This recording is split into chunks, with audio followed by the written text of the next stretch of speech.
Okay, so now that we've completed the story of the Rimet Cup, I want to discuss some of our findings. So, first and foremost, I don't know what I'm clicking on. Oh, there's like a little mini button right here. Interesting. Regardless. First and foremost, the setting of this event story takes place in the year 1966. The same year as the prologue that occurred, when the first storm that we, the viewer, encountered happened at. We know this because, one, Regulus is here, but it's not really confirmed because we don't know what year it was until we saw a newspaper in, whoop. I didn't even think of there. My bad. The front... There was a headline from which story? This one.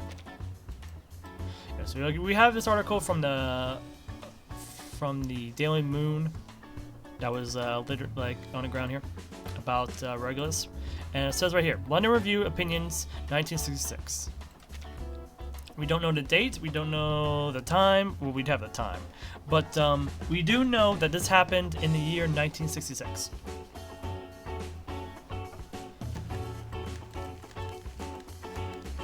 Which means this is occurring not, I wouldn't say not long, but it depends on like how many months or whatnot happens prior. But we know that this occurs before, at least prior to the storm itself occurring. And some interesting things happen in this story. At least as it pertains to Regulus. There's some stuff about Diggers as well we can talk about, because I feel like Diggers is also very important. As funny as a character he is, his actions in this whole place is actually very important. I feel like, given what we know from Chapter 2. As a note, in this discussion, I've only completed up to Chapter 2. I do not know what it happens in Chapter 3 and 4. So chronologically, I only know so much to reference off of what is so important about this event story right now, which is through off of what we've learned in chapters 1 and 2 along with the prologue. So there's that. So the first thing that that is important is, which one was it? The Genius DJ. So back here in the chapter 9 of this event story, Regulus encounters a particular enemy that didn't really have an appearance in this entire event story till this point. Like, it just showed up out of the blue, and they weren't really mentioned again during this entire event story. This is the one and only time they appeared. What is that enemy? What is that enemy? Well,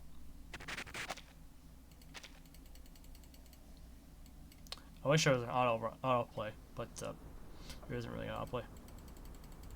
Cap. Of course. I think and the. It's. Oh, I thought. Of course, we can't just. He hoped, Captain. We. I get the Captain.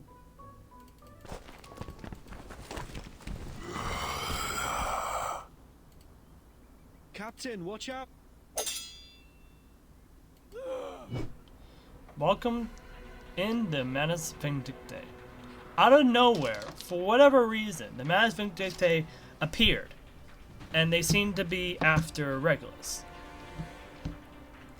This is prior to her knowing about Manus Vindictae. As a note, during the prologue, she outright calls out the Manus Vindictae.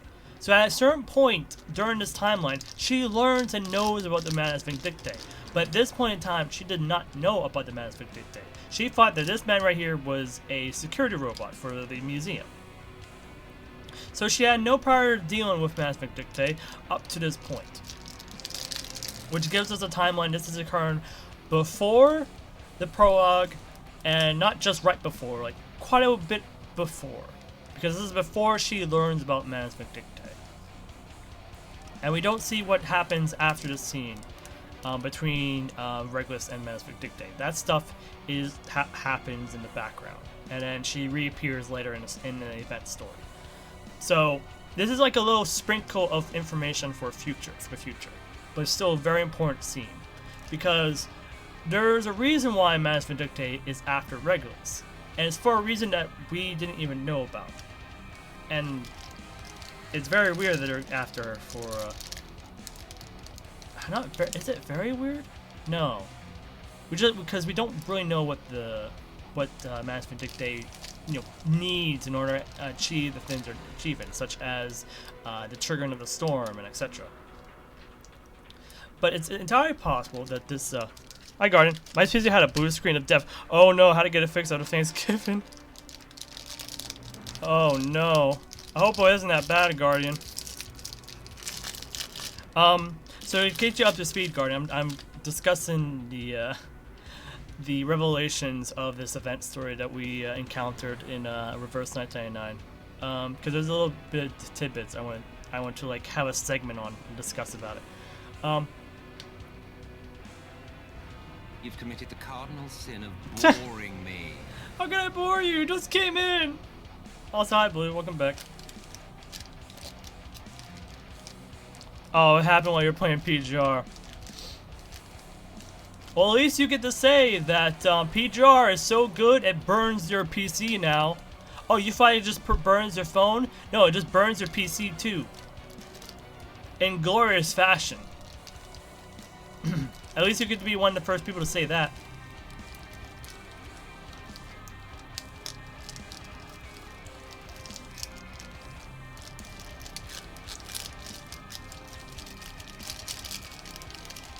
You can make a thumbnail out of that. Or a video title out of that.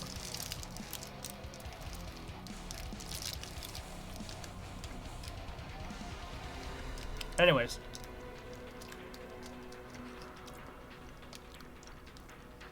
I have matches here. Is your PC ready to be burned, Kusubu? Blue? You put the matches down. Screen just locked, then my PC blue screen. Oh boy.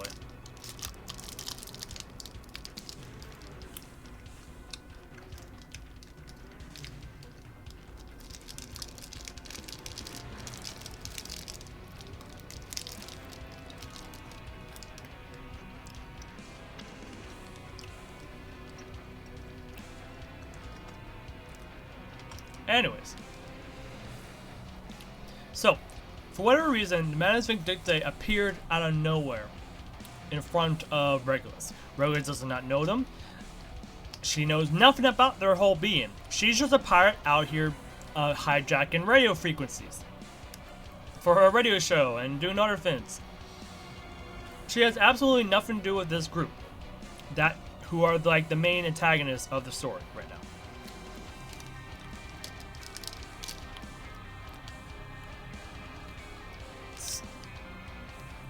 At first, when I saw this scene, I was like, okay, this helps place where and when this whole event story takes place. It takes place prior to Regulus, appearing in the prologue. She knows Manus Vindictae during the prologue. She knows him by name. She knows him by look.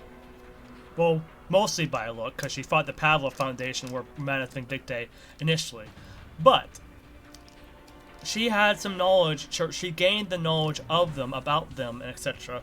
later on after this event. Not during this event, as far as we know. It depends on what she did when she was gone off screen for a bit. But at this point in time, she does not know a single thing about Manus Vindictae, which raises the idea that she learns about them later on between this point and prior to the prologue. However, there's an interesting tidbit from the Manus Believer here that springs a very important clue about this period of time. Because here's the thing. We know that a storm occurred in 1966, and we know storms occur from a triggering of some kind of historical event happening earlier or being stronger than it should be in terms of impact.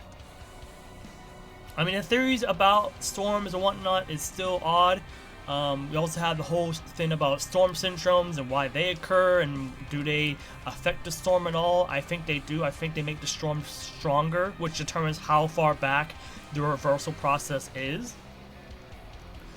But that's just a theory because I haven't gone to chapters 3 or 4 and it haven't occurred the next timeline that the storm takes us to. Regardless, we don't know what exactly happened in 1966 to cause the storm in the first place. So this whole backstory is not only just like a backstory just for like, you know, Melania, the Phantom Thief, a fun little event with diggers and whatnot. No, I think this is featuring, like, giving us a hint, like hints of what Manus Vindictae were up to prior to the storm and what were they trying to achieve, you know, outside of the storm itself. Along with the fact with figuring out what caused the trigger point of the storm. And one of the things Manus Vindictae was trying to do during prior to the storm of this year was they were trying to go after Regulus for whatever reason. And the reason comes from this. Whoa! No violence! Are you guys from the government? I've done nothing bad. At least not yet. The skin hardness, the voice, and the liquid released from the wound. Thank you for reminding her to drink water. I'm afraid they are.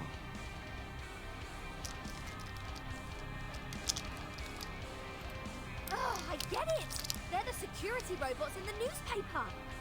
See, she doesn't know anything about them. Apple may know, but Well, it might be. it seems like there's an idea. It does seem like there's a chance that Apple knows, because he seems hesitant on Regulus's conclusion. But I really don't know. Regardless,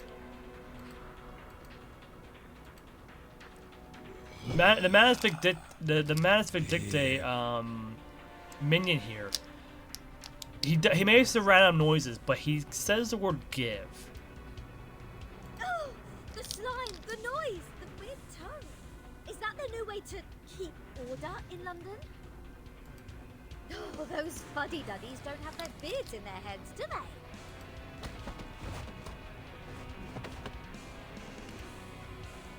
We'll have to change the plan. London must not be taken over by these ugly tin monsters. We need to expose the security robots to the public for what they really are. This apple will fight by your side till the. I'm gonna skip ahead to the next have a part more of what he important- says. Roger that.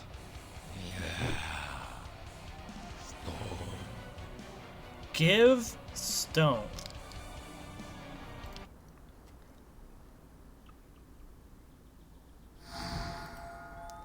Give stone is a weird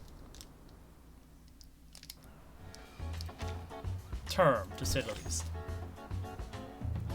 Not a weird term, but it's like it's speaking about something we do not even know about that is in Regulus's possession somehow. We just know that she's the owner of a whole bunch of record players, an owner of a ship. She's a pirate who hijacks radio frequencies. What stone? Give what stone?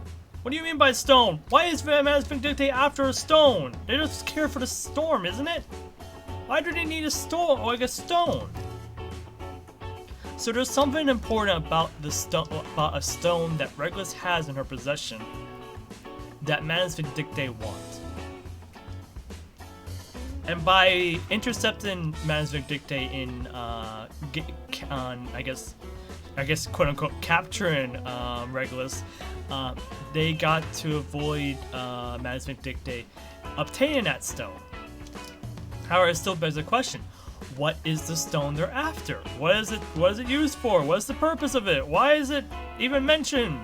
And why is this only one scene and not even popped up again? Most likely this is a seed for the future story for 1966 in terms of trying to figure out what happened in 1966.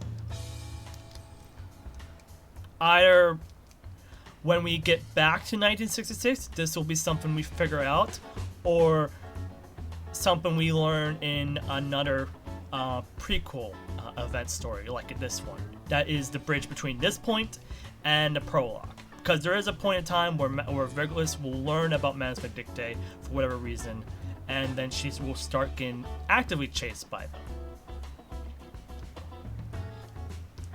When that point is, we do not know. At least I don't know from right now. It could be learned in the chapters 3 and 4, but for now, it is as far as I know.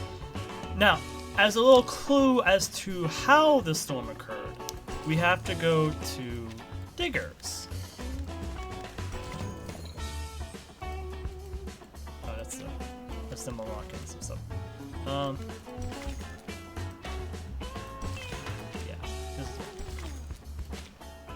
Yeah, we're gonna be going through a lot of cutscenes here, so bear that in mind.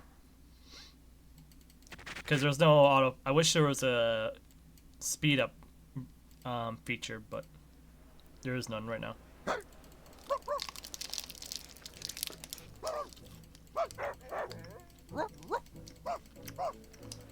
Oh, hello, sir. Are you the... Not exactly. I guess people will care, but, well, yes. We have That's a... Thanks for your cooperation. It's been a pleasure to be... I'm sure the puppy's heroic act to make... Really?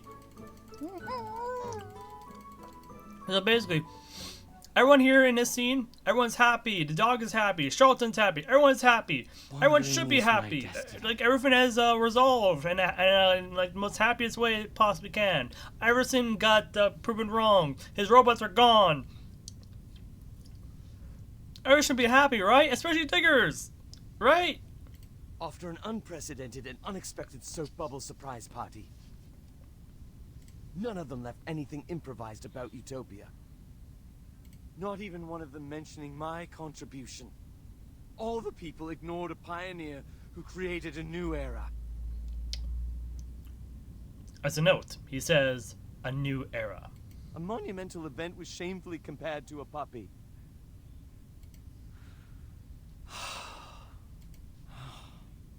Art is dead.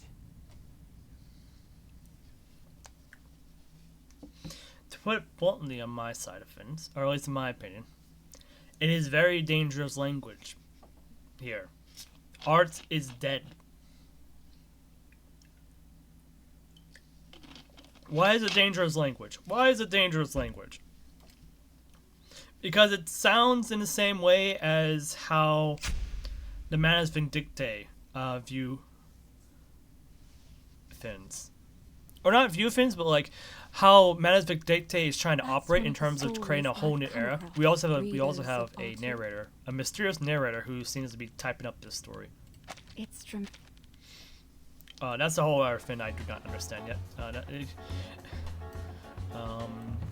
It might be important later, but for now, there's not really much else to talk about for that one. But I guess it's a newspaper article I missed. But regardless,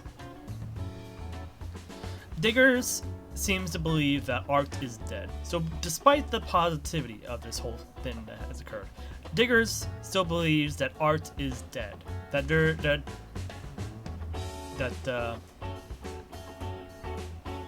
whatever moment he was trying to have is dead.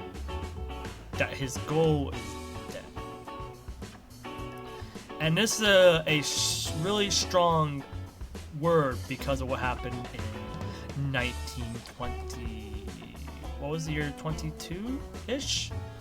In the 1920s, at least. During the chapter 1 and 2 era that we're in. Let me check the archive real quick. No, wait, wrong button. I'm gonna go Atlas. 1929. So during the year 1929, we had the stock market crash, which crashed earlier than it should have. At least in the normal base timeline. It shouldn't have crashed as early as it did. It did because of Manus Vindictae's interference. Regardless, Diggers were in the sense of like art is dead gives us a good clue of what it is that caused the trigger point for the 1966 storm. So to summarize, the 1929 storm triggered in response to the stock market crash. The main aspect of the stock market crash, at least that the one that people will cling to as a focus for like, if you were to sum up everything into a single word, a single aspect that summarizes this whole thing, it was money. and that money influences what occurs after the storm is triggered. The storm doesn't happen right away. It needs to power up like any other storm. But during that process, to help fuel itself, it needs more negative emotions relating to that crisis. And in response to that, it creates the storm syndrome. At least this is my theory. As a note, this is a theory. This is not confirmed. This is my theory based off of what happened in chapter 2 and 1. And then applying it to how things seem to be going for for the event story of 1966. In chapters 1 and 2, money became a very important aspect to people's lives because of the stock market crash, thanks to the stock market and etc. When it crashed, everyone's world has essentially crashed and burned. People spent their entire savings and money into the stock market with the hope of making it big so that they'll have even better life after they get the returns. Because not to mention with the fact that they were promised good returns based off of how things were going. Only for it all to crash and burn. And it crashed and burned in a much harsher way thanks to Manus Vindictae than it did prior to that. Now, why it's stronger, I think that's up to historical debate, which I'm not too knowledgeable about. It could be that because it happened earlier, it's at a much harsher time for people because it's less unexpected, perhaps, or it's during a time where a lot more things was going on during that era, or during that time.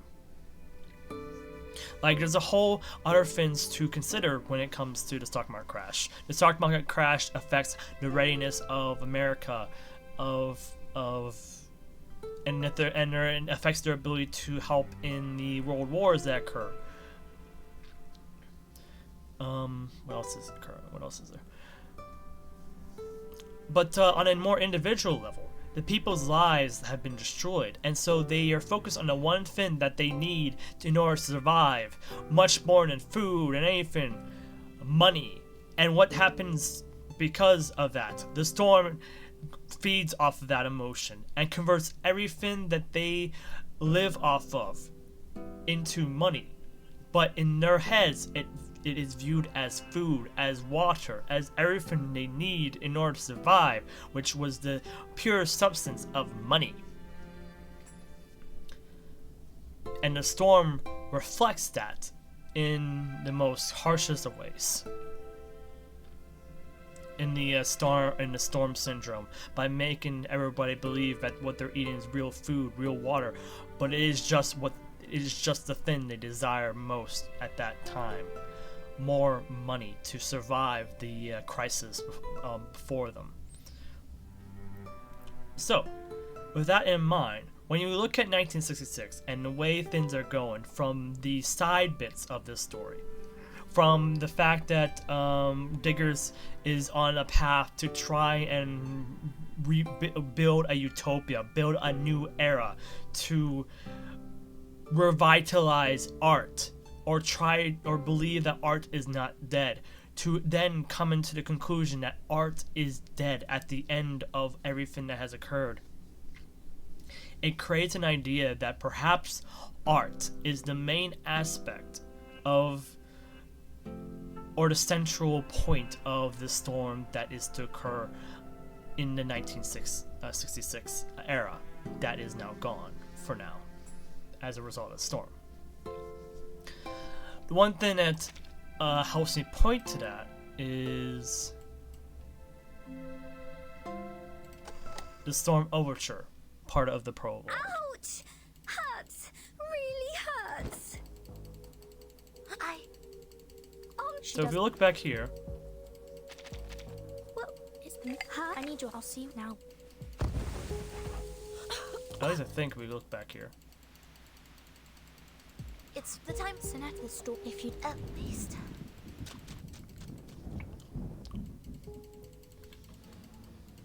Whoa, exactly. On it's relax, regular brace. Time I'm sort you.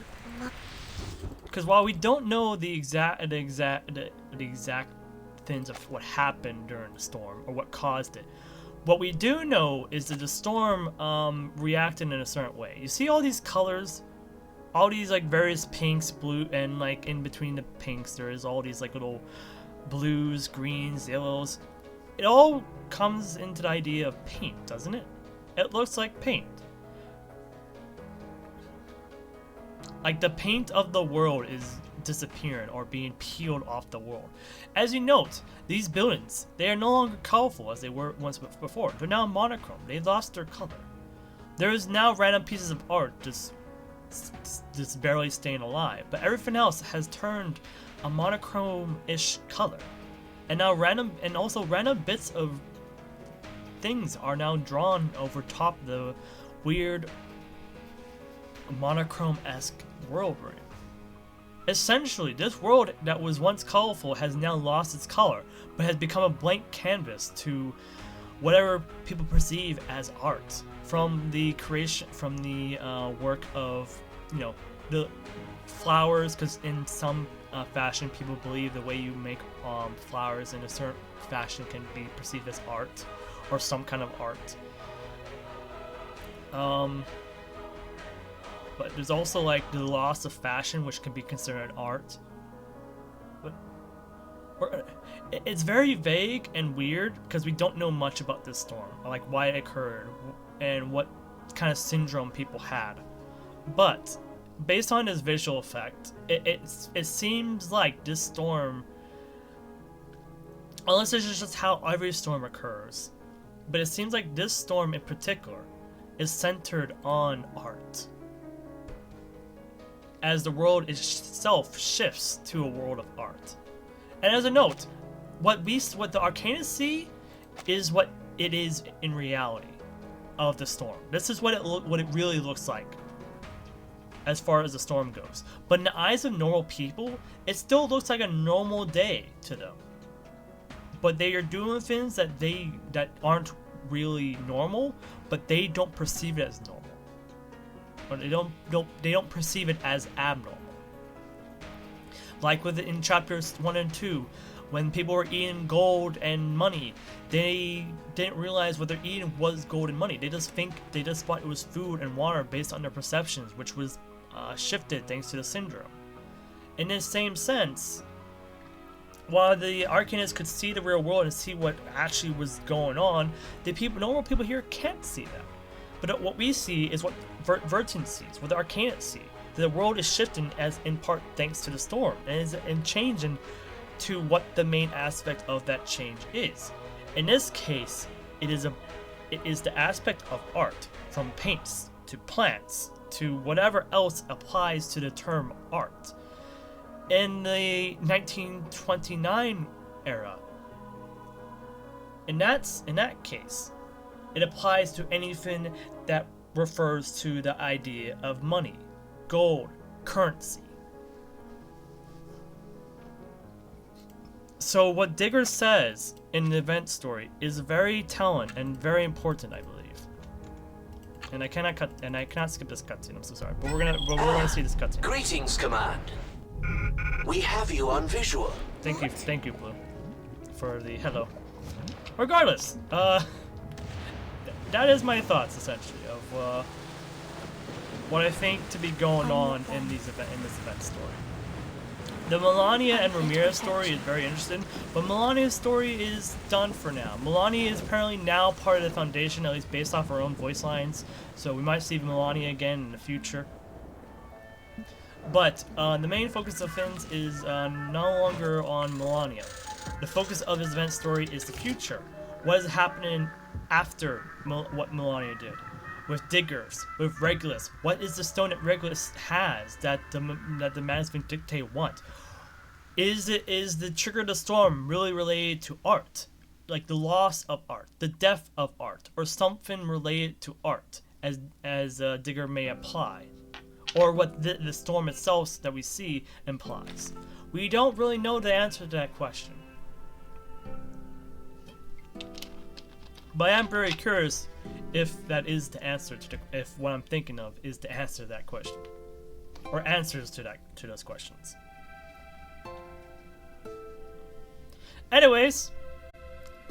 that's it for my point.